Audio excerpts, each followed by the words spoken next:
Vous pensez avoir pris de mauvaises décisions? Peut-être laisser le four allumé? Ou envoyer un texto à votre ex?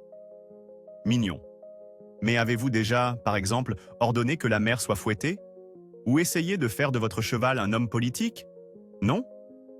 Alors vous vous en sortez déjà mieux que certains des souverains les plus puissants de l'histoire.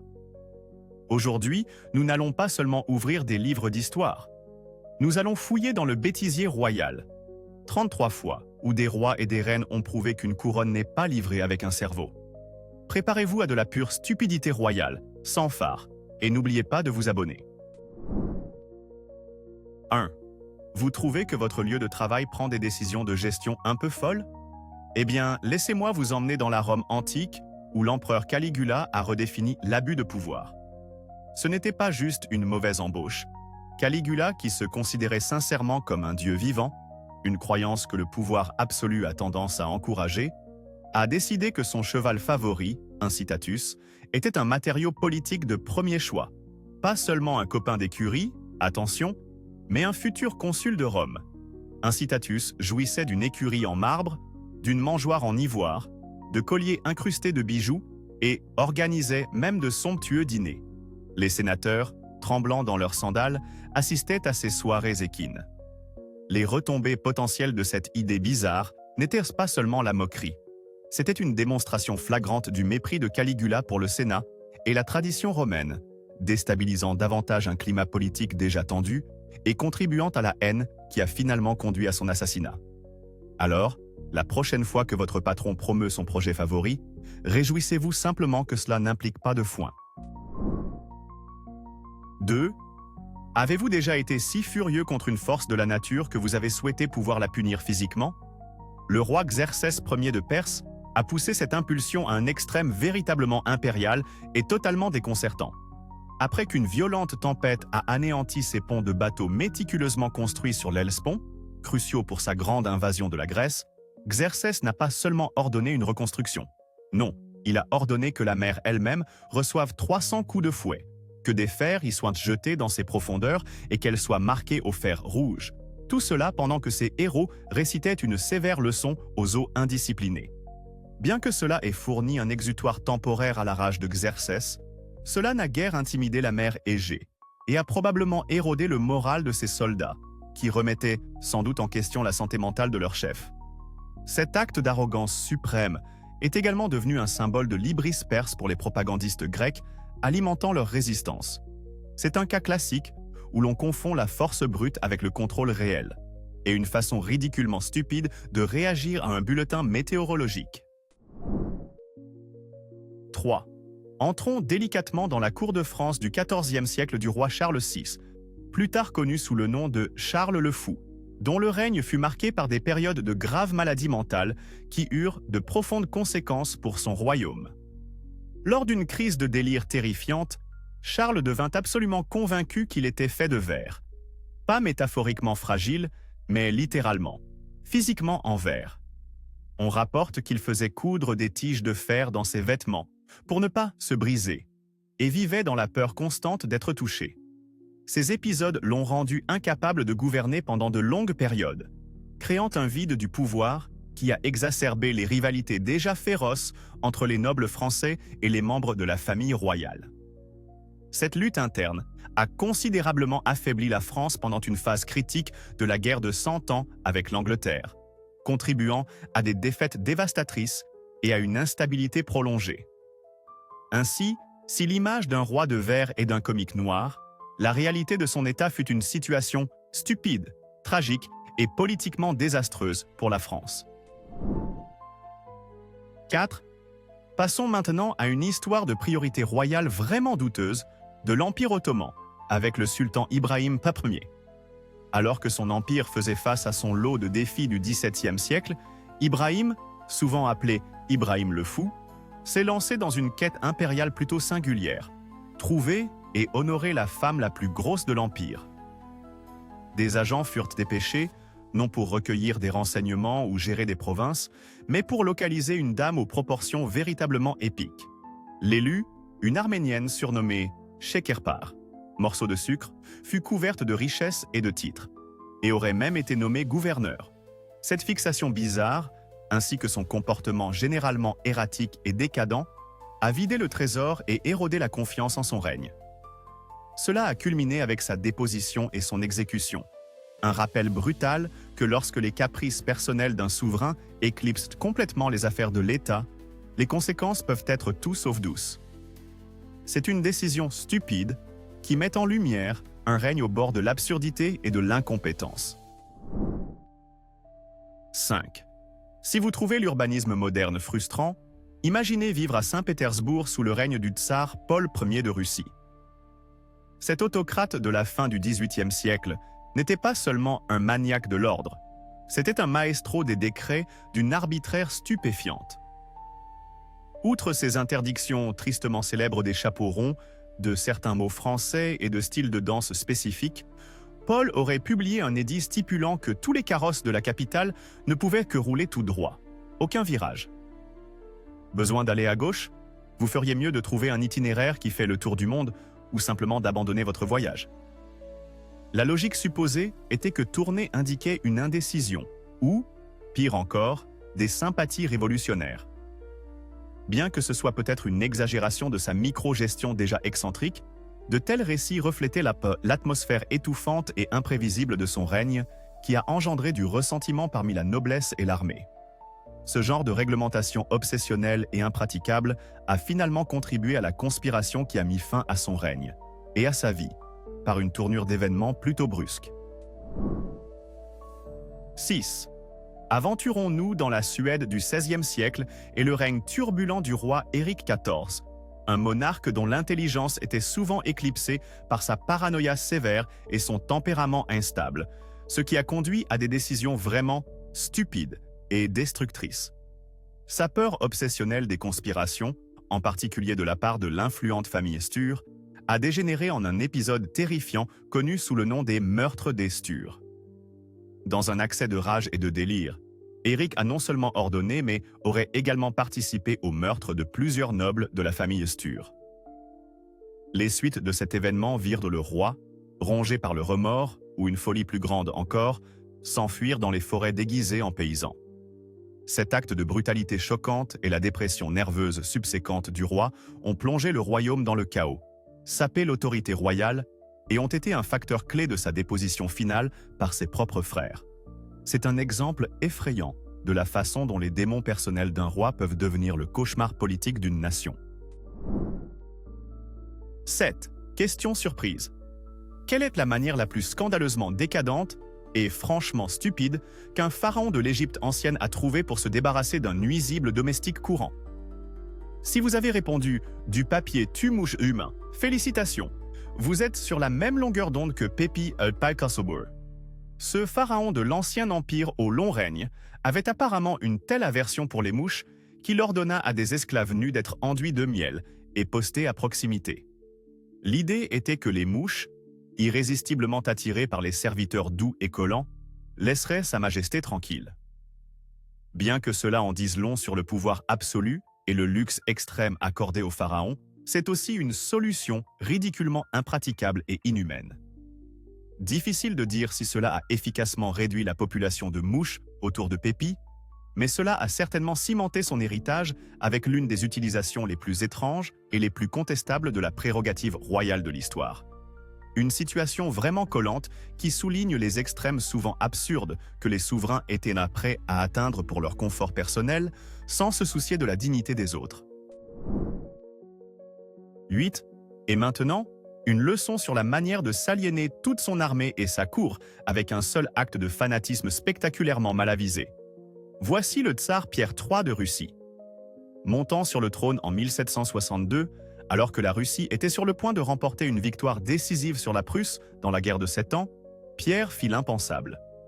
Admirateur passionné du roi de Prusse Frédéric le Grand, Pierre a immédiatement mis fin à toutes les opérations militaires russes contre son héros, a rendu tous les territoires conquis sans exiger de concessions et a même offert à Frédéric une alliance militaire.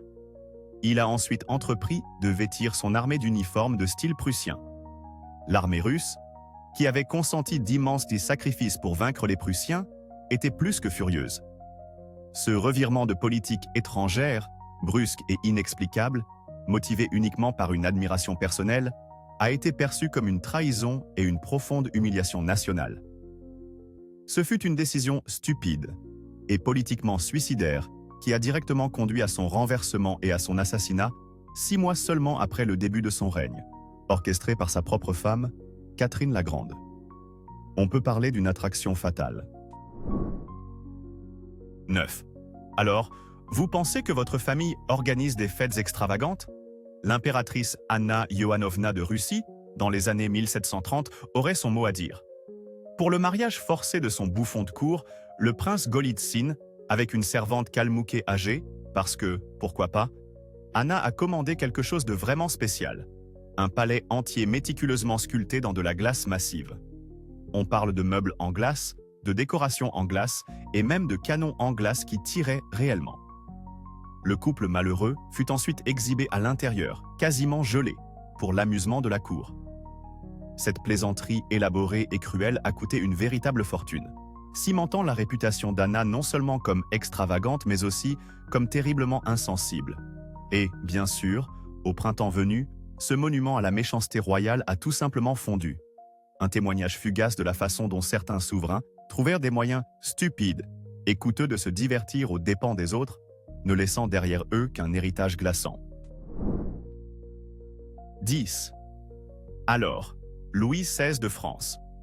Un type bien, probablement. Terrible dans son rôle de roi durant une révolution. L'une de ses idées de génie, donner une tonne d'argent et de soutien aux colons américains qui se battaient pour se libérer de leur roi, George III de Grande-Bretagne. D'un côté, cela faisait un pied de nez aux Britanniques, les rivaux de longue date de la France. Malin, n'est-ce pas? Eh bien, pas tant que ça quand votre propre peuple commence à avoir des idées sur la liberté, l'égalité, et peut-être sur le fait de ne plus avoir de roi du tout. La Révolution américaine a en gros fourni aux révolutionnaires français un mode d'emploi. Et devinez qui a fini par être la vedette de leur propre suite, bien plus sanglante, mettant en scène Madame Guillotine? Eh oui, Louis lui-même. Aider les autres à renverser un monarque quand votre propre trône est chancelant? Mauvais calcul, Louis. Vraiment stupide. 11. Parlons d'Henri VIII d'Angleterre, le roi qui a pour ainsi dire inventé le drame royal. Il voulait désespérément un fils, mais sa première femme, Catherine d'Aragon, ne lui a donné qu'une fille. Alors, Henri veut un divorce, ou une annulation, techniquement. Le pape dit non. La plupart des rois auraient grogné, peut-être tenté la voie de la diplomatie. Henri, il dit simplement « Très bien, je vais créer ma propre église ». Et il l'a fait, l'église d'Angleterre. Tout ça pour pouvoir larguer Catherine et épouser Anne Boleyn, qui lui a aussi donné une fille, puis a été décapitée.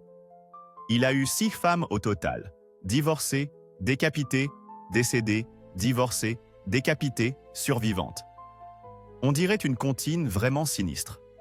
Rompre avec des siècles de traditions religieuses et plonger son pays dans la tourmente religieuse juste pour une nouvelle femme et un héritier, c'est un niveau de « c'est à ma façon ou pas du tout », qui est à la fois audacieux et colossalement stupide.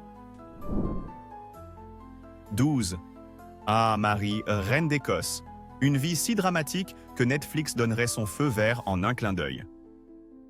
L'une de ses décisions les plus discutables, et c'est un euphémisme, fut d'épouser James Hepburn, comte de Bothwell.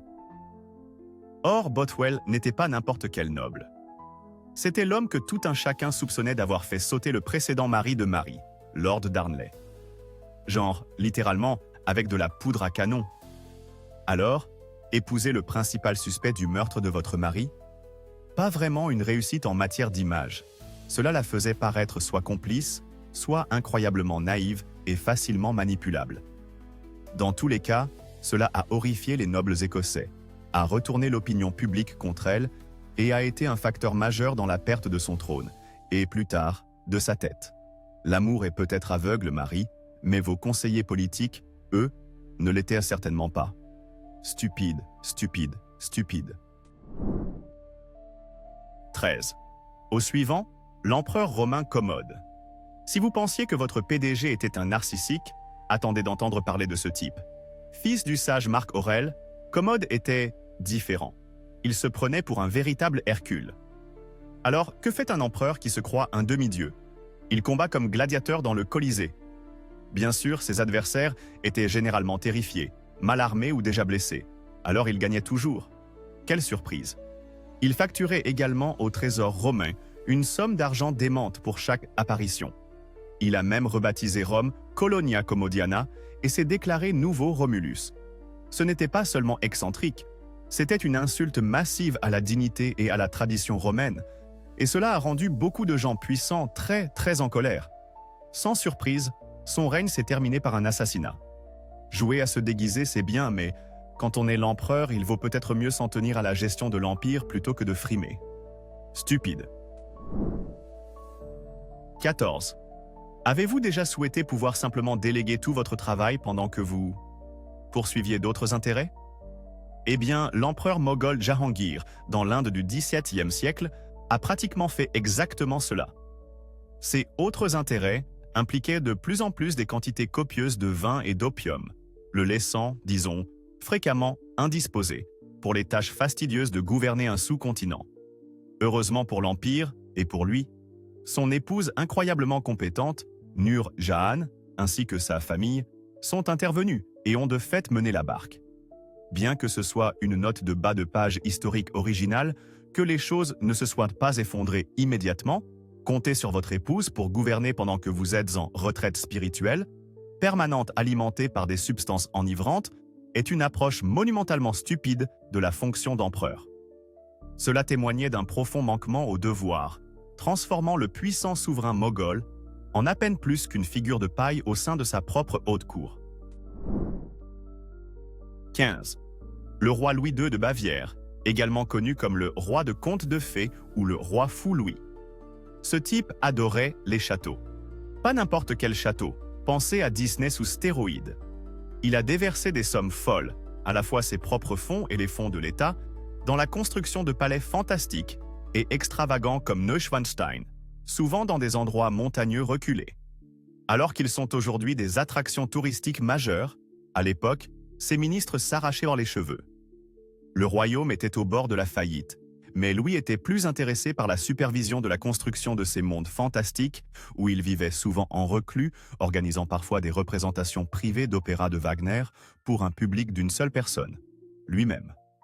Son gouvernement a finalement fini par le faire déclarer mentalement inapte à régner.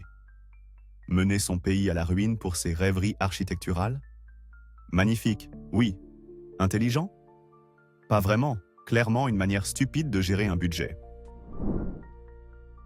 16. Ah, l'erreur classique. Envahir la Russie en hiver.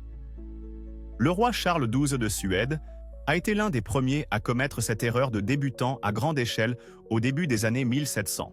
C'était un brillant commandant militaire, mais il a sérieusement sous-estimé l'hiver russe et l'immensité du territoire.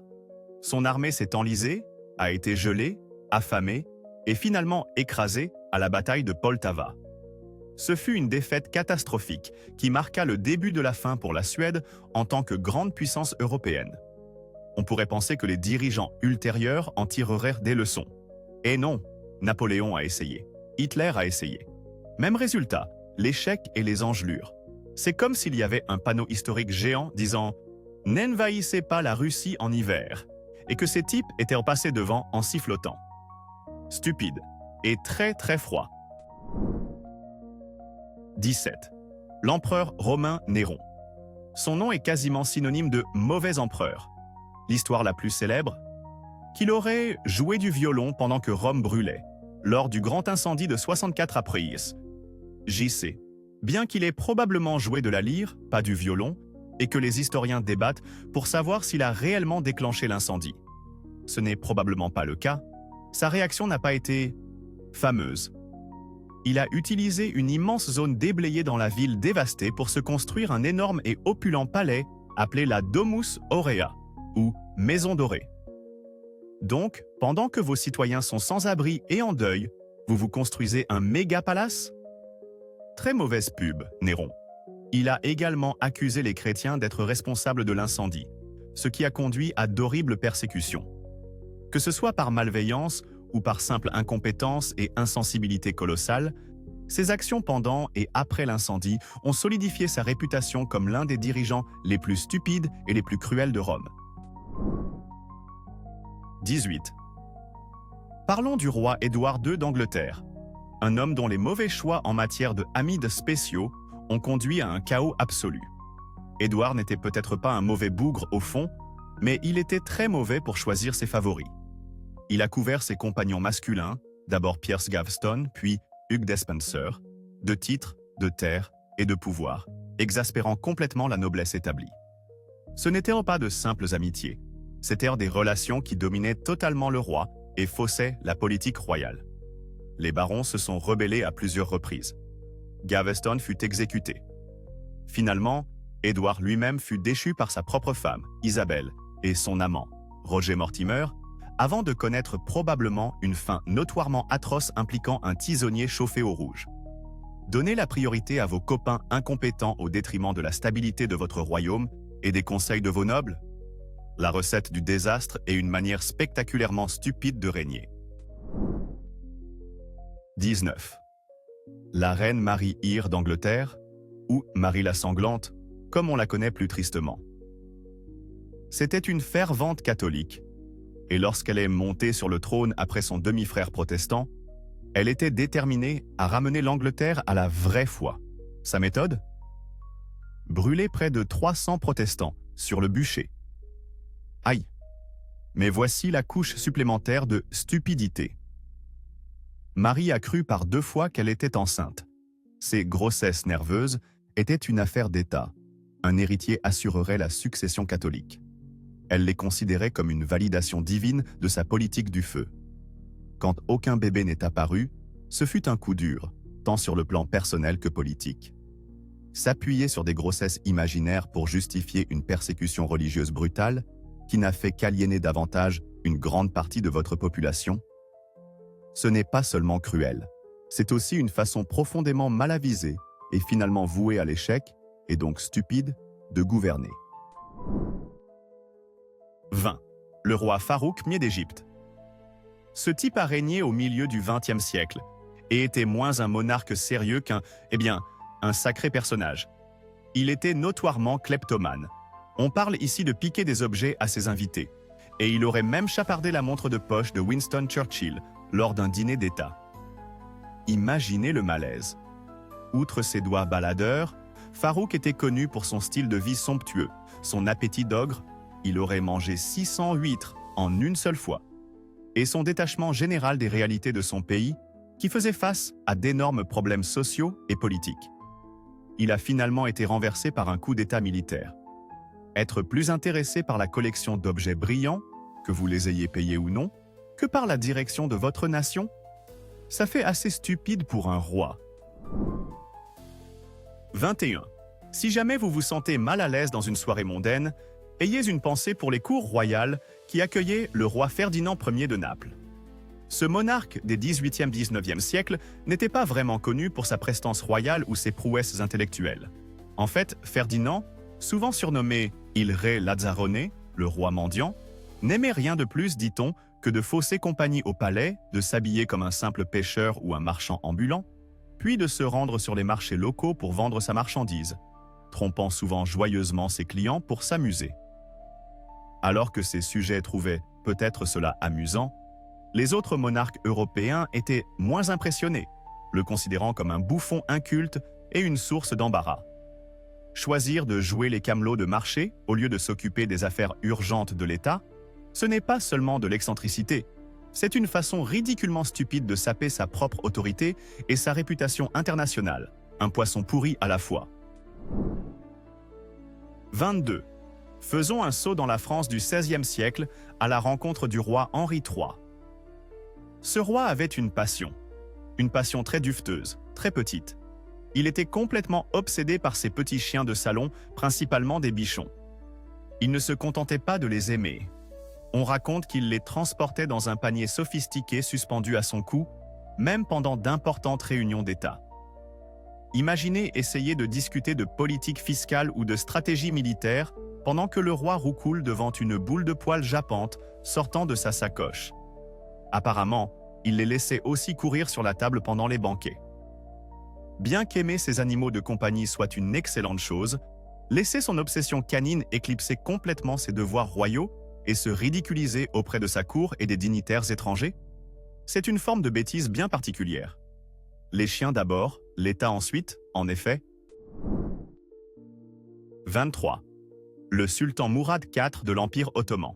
Ce souverain du XVIIe siècle était un homme de contradiction, surtout en ce qui concerne les vices. Il est célèbre pour avoir imposé des interdictions strictes sur le café, le tabac et l'alcool, avec des peines pouvant aller jusqu'à la mort pour ceux qui étaient surpris à en consommer. Il parcourait même les rues d'Istanbul déguisé, à la recherche de contrevenants. On dirait un vrai partisan de la ligne dure, n'est-ce pas? Eh bien, retournement de situation. Mourad lui-même était, dit-on, un ivrogne notoire qui consommait souvent les choses mêmes qu'il interdisait aux autres. Des règles pour vous, mais pas pour moi, est une manœuvre classique des dirigeants hypocrites, mais lorsque vous exécutez des gens parce qu'ils boivent du café alors que vous-même vous enfilez du vin en cachette, c'est un niveau de bêtise à 2 vitesses difficile à surpasser. 24. Le sultan Soliman II de l'Empire ottoman. D'accord, celle-ci relève peut-être un peu de la légende, mais elle illustre parfaitement une certaine forme de déconnexion royale. L'histoire raconte que lors d'un hiver particulièrement rigoureux à la fin du XVIIe siècle, alors que le peuple mourait de froid, Soliman II était si préoccupé par le bien-être de ses chevaux de prix qu'il ordonna que leurs écuries soient chauffées avec des braseros en argent brûlant de l'encens coûteux, des chevaux vivant dans un plus grand luxe qu'une bonne partie de la population humaine. Si c'est vrai, c'est le genre de décision sourde à la réalité et déconnectée qui crie « Je n'ai aucune idée de ce qui se passe réellement » ou « Je m'en fiche tout simplement ». Donner la priorité au confort de ses poneys plutôt qu'à la survie de son peuple avec des moyens aussi extravagants, stupide et un cauchemar en termes de relations publiques en puissance. 25. L'empereur romain Vitellius. Son règne pendant la chaotique année des 4 empereurs, 69 après JAC, fut bref. Mais mon Dieu, il fut mémorable pour une chose, sa gloutonnerie absolument légendaire. Pendant que Rome se déchirait dans une guerre civile, Vitellius était apparemment surtout préoccupé par son prochain repas. Et ce n'était pas seulement de grands dîners, c'était des banquets incessants, follement extravagants, présentant les mets les plus rares et les plus chers provenant de tout l'Empire. On parle de milliers d'oiseaux, de charretées de fruits de mer, et tout ce que vous pouvez imaginer. Il aurait dépensé une fortune en nourriture en seulement quelques mois. Diriger une nation exige de la concentration, surtout en temps de crise. Passer son bref séjour sur le trône principalement, à se consacrer à un concours de mangeurs pendant que l'Empire brûle, c'est une façon spectaculairement stupide d'établir ses priorités. 26. Retour en Perse avec Cambyse II, fils de Cyrus le Grand. Ce type n'a clairement pas hérité de tout le bon sens de son père. Son invasion de Kouch, l'ancienne Nubie-Soudan, fut un désastre total, en grande partie parce qu'il fit marcher son immense armée dans le désert impitoyable avec des provisions terriblement insuffisantes. Que se passe-t-il quand une armée se retrouve sans nourriture au milieu de nulle part? De mauvaises choses. De très mauvaises choses. Des récits, même s'ils sont exagérés par les historiens grecs ultérieurs, suggèrent que ces soldats en sont venus à tirer au sort pour se manger les uns les autres. Du cannibalisme. Sa campagne s'effondra, l'armée fut décimée et Cambyse revint en disgrâce. Lancer une expédition militaire majeure sans une compréhension élémentaire de la logistique, comme, vous savez, la nourriture et l'eau, ce n'est pas seulement une mauvaise planification, c'est une bêtise catastrophique et historique. 27. L'empereur du Saint-Empire romain germanique Rodolphe II, qui régnait au tournant du XVIIe siècle. Alors que l'Europe était une poudrière de tensions religieuses et politiques, bonjour, la guerre de 30 ans qui se préparait, Rodolphe était souvent plus intéressé par ses passe-temps. C'était un immense mécène des arts et des sciences, ce qui est formidable. Mais il était obsédé par l'alchimie, l'astrologie et la collection d'objets occultes et de curiosités, comme de prétendues cornes de licorne.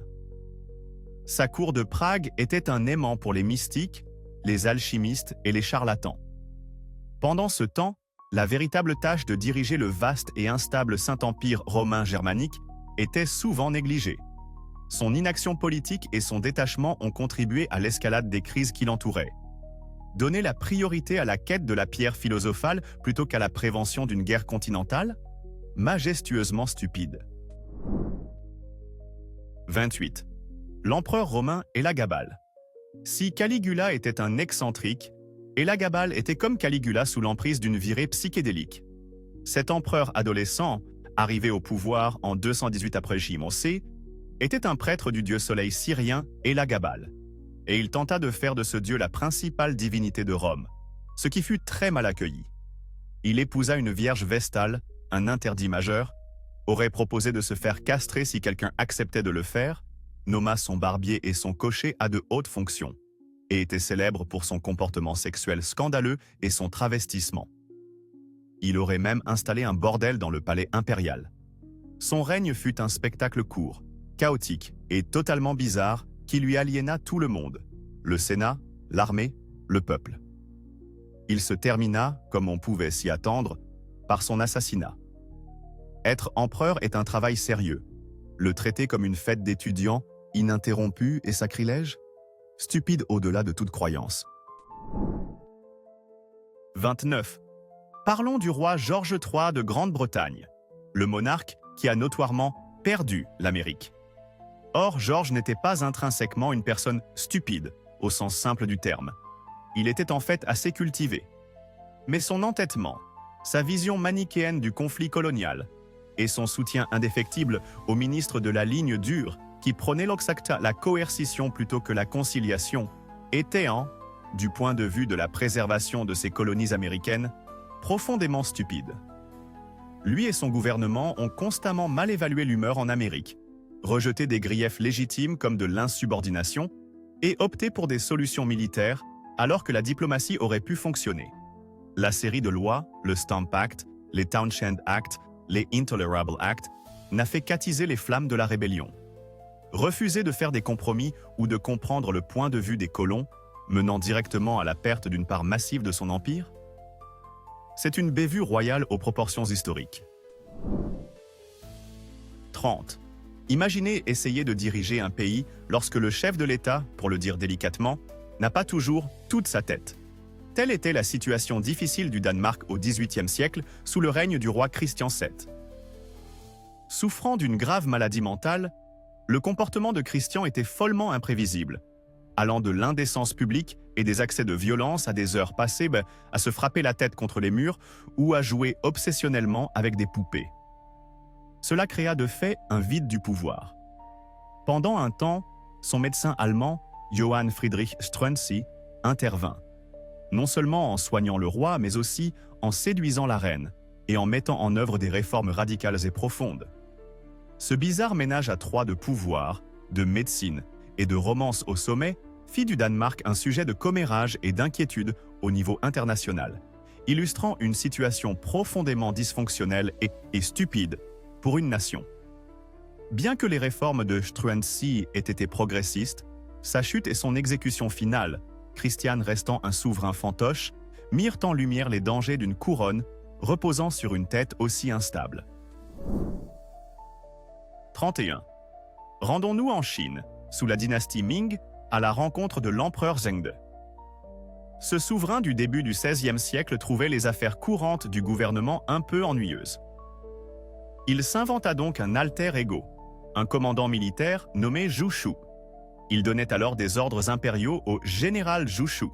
Puis, en tant que Zhu Shu, il menait des expéditions militaires, souvent inutiles, qu'il organisait lui-même pour s'amuser, et se faisait un rapport à lui-même en tant qu'empereur.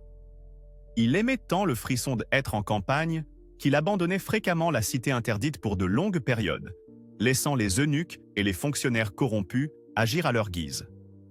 Gérer la gouvernance d'un immense empire comme un jeu de rôle grandeur nature où l'on est à la fois le personnage principal et son propre acolyte PNJ, ingénieusement créatif peut-être, mais du point de vue d'un dirigeant, totalement stupide. 32. L'impératrice douairière Cixi de Chine. Fin du XIXe siècle. La Chine subit une pression immense de la part des puissances étrangères et a désespérément besoin de se moderniser, en particulier son armée. Alors, Où va une part importante du budget de la marine? À la rénovation et à l'agrandissement du palais d'été pour les somptueuses célébrations du 60e anniversaire de Cixi. La partie la plus tristement célèbre, des fonds destinés aux navires de guerre auraient été utilisés pour construire un immense bateau en marbre orné, qui, bien sûr, ne pouvait pas naviguer. Il restait simplement là, sur le lac. Bien que la comptabilité exacte soit débattue par les historiens, le symbolisme est indéniable. Donner la priorité à une barge de fête sophistiquée et inutile, plutôt qu'à une marine fonctionnelle alors que la souveraineté de son pays est en jeu, c'est un niveau de bêtise à courte vue et décadente qui est véritablement à couper le souffle. 33. Et enfin, visitons l'Empire romain d'Occident en déclin avec l'empereur Honorius. L'histoire raconte qu'en 410 après J.C., lorsqu'un messager arriva essoufflé à Ravenne, où la cour impériale avait été déplacée pour annoncer « Rome a péri », faisant référence au sac de la ville par Alaric le Wisigoth, Honorius fondit en larmes. Pas pour la ville, l'empire ou son peuple. Non, il pensait que le messager parlait de son poulet de compagnie préféré, également nommé Roma. Une fois rassuré que son poulet allait bien, il aurait été grandement soulagé. Que cette anecdote soit littéralement vraie ou un embellissement ultérieur, elle capture parfaitement l'image d'un empereur si détaché, si isolé et si complètement inconscient des événements cataclysmiques qui submergèrent son empire, que sa préoccupation principale était sa volaille. Alors que sa capitale brûle, s'inquiéter pour son ami à plumes, le moment ultime du souverain stupide. Alors, c'était une folle virée à travers les absurdités royales. Des chevaux politiciens au roi de verre, le bon sens n'était clairement pas toujours couronné. Mais si ce sont là les gaffes que nous connaissons, imaginez les décrets vraiment idiots, perdus à jamais. Voici une question qui tue. Quel président moderne, si on lui accordait soudainement un pouvoir monarchique absolu, ferait, selon vous, le laisser parler votre génie dans les commentaires? Ça vous a plu? Explosez le bouton « J'aime » et abonnez-vous pour plus de WTF Theories historiques. Vous ne le regretterez pas.